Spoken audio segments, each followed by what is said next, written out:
کیا لوگ یہ خیال ہوئے ہیں کہ صرف یہ کہنے سے کہ ہم ایمان لے آئے چھوڑ دیے جائیں گے اور ان کی آزمائش نہیں کی جائے گی؟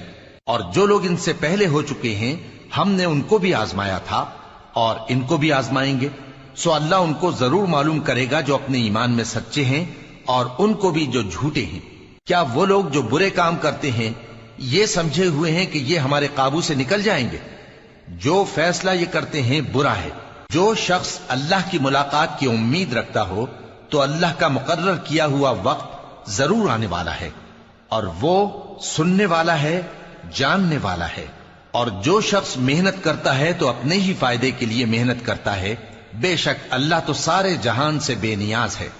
اور جو لوگ ایمان لائے اور نیک عمل کرتے رہے ہم ان کے گناہوں کو ان سے دور کر دیں گے اور ان کو ان کے اعمال کا بہت اچھا بدلہ دیں گے۔ اور ہم نے انسان کو اس کے ماں باپ کے ساتھ نیک سلوک کرنے کا حکم دیا ہے۔ اے مخاطب، اگر تیرے ماں باپ تجھے مجبور کریں کہ تو میرے ساتھ کسی کو شریک بنائے جس کی حقیقت کی تجھے واقفیت نہیں تو ان کا کہا نہ مانیو۔ تم سب کو میری طرف لوٹ کر آنا ہے، پھر جو کچھ تم کرتے تھے میں تم کو جتا دوں گا۔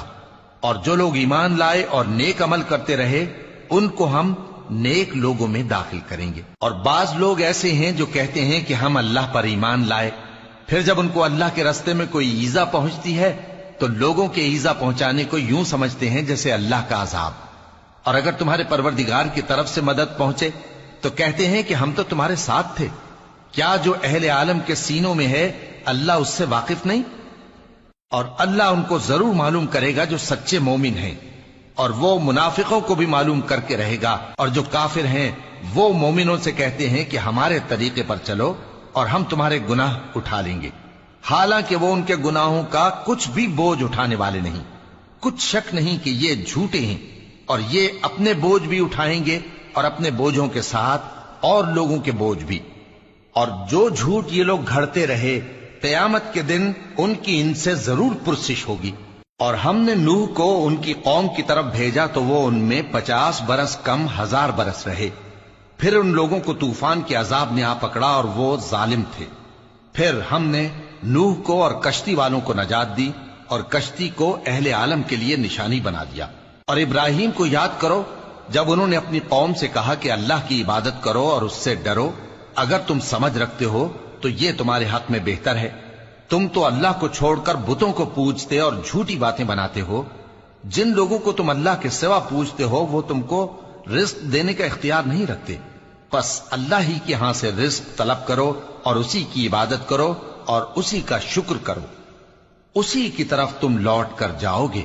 اور اگر تم جھٹلاتے ہو تو تم سے پہلے بھی امتیں اپنے پیغمبروں کی تکذیب کر چکی ہیں، اور پیغمبر کے ذمے کھول کر سنا دینے کے سوا اور کچھ نہیں۔ کیا انہوں نے نہیں دیکھا کہ اللہ کس طرح خلقت کو پہلی بار پیدا کرتا ہے پھر کس طرح اس کو دوبارہ پیدا کرے گا؟